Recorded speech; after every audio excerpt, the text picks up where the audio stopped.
Hello mga idol! Dito tayo ngayon mag-share sa inyo ng aking mga techniques. Naninigas ba ang iyong sikmura? Luyang dilaw ang lunas sa iyo. Ito guys, magpakulo ng luyang dilaw. Ako guys, kasama na pati ugat at dahon. Tapos guys, linisin mo siya. Kagaya nito guys.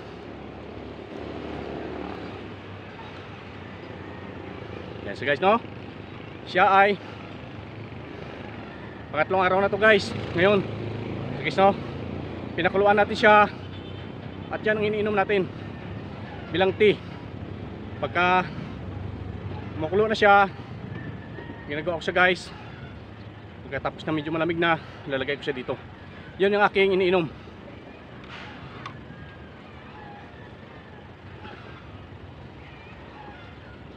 Mabisang pantanggal kung masakit ang sikmura.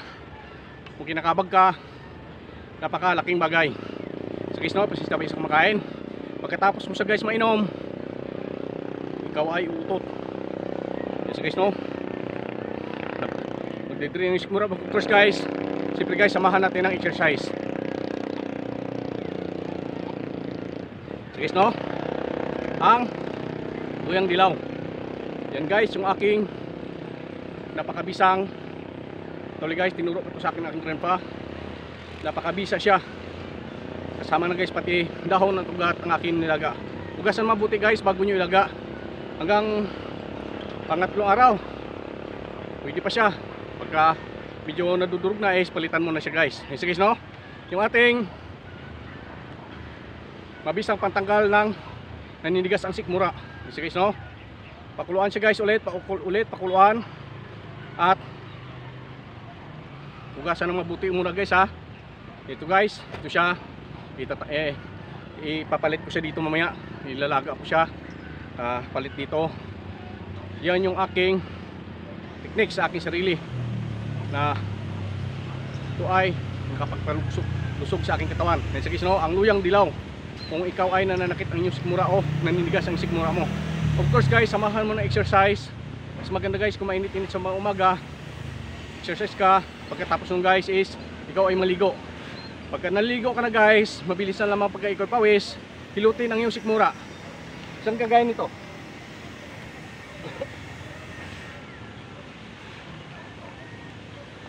Tatlong bisis pababa, tatlong bisis taas, tatlong bisis pikot, at idiin mong yung sikmura sa gitna. May maramdaman ka may pumapitik-pitik, kailangan guys nasa sentro na yung pusod. Ulitin mo siya guys hanggang sa pangatlo. Ganun din guys ulit. At idiin, kagaya nito. Span, kung ikaw ay nasa CR pag naliligo, idiin. 1, 2, 3. Pangat naman, 1, 2, 3. 1, 2, 3. Idiin sa gitna. At ulitin. Yung tatlong bisis din. Napakabisa na makuhan mo yung sikmura. Maidiin sa kalagitnaan. At yun guys, of course, samahan ng exercise. Yes guys, no, mabisang exercise at dagdag resistensya sa iyo. At yung luyang dilaw ay napakabisa. Maramdaman mo guys, ano, ikaw ay utot. Sintabay sa kumakain ulit, ikaw ay utot. Yes guys, no, uutot ka at matatanggal ang kabag sa iyong sikmura. Yes guys, no, kung maninigas dito mo guys, maganda yon. Inilutin mo pa ganyan. Huwag lamang guys, puro kape guys, no. Mabisa po ito. Yes guys, no. Diin mo siya, matatanggal ang kabag sa iyong sikmura. Yes guys, no. Kahit ikaw ay nakatayo, ganun din. Yan. 3 times din. Bukod doon sa ikaw ay naka-sit. Yan. 1, 2, 3. 1, 2, 3. 1, 2, 3. Diin sa gitna. Yan. At kagaya nito guys, samahan ng exercise ang lahat ng mga techniques. So guys, no, lahat is nadadaan sa exercise. So guys, no, tayo ay nasa batuhan ngayon. Yan, so guys, no, mabisang exercise at malusog na pangangatawan. Kasama doon ang luyang dilaw pa na nakit na yung sikmura is mabisa. Again, so guys, no, bababa. pangat. Kung saan yung matigas guys, yun yung i-press mo. Magsishare pa ako ulit ng mga another techniques nito. At pagpamanhin, hindi ko mahabaan yung aking videos. Dapat guys, ang exercise mo is 30 into 1 hour. 30 minutes into 1 hour. 1 hour. Sa isang oras, solve ka na nun guys, pawisan ka na. So guys, no?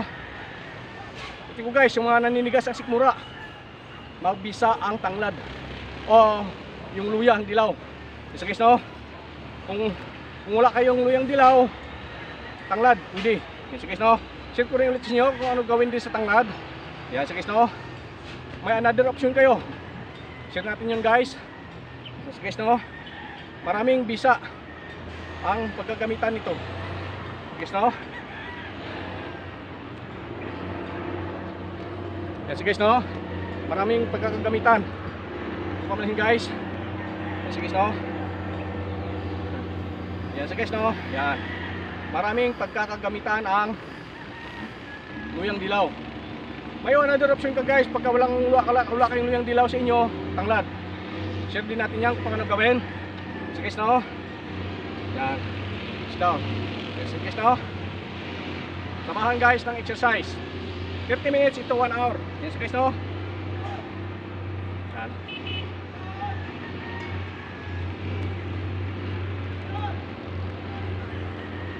Yan. Natawag kami ng mga pads natin guys, no? Yes, guys, no?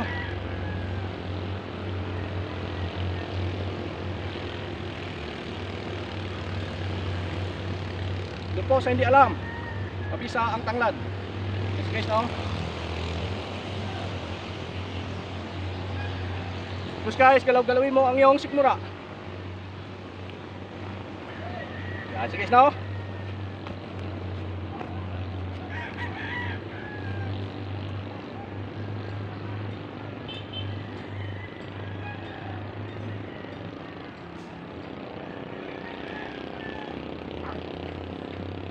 Ulitin ko guys ha, napakabisa ng luyang dilaw sa ating katawan. Minsan guys, no?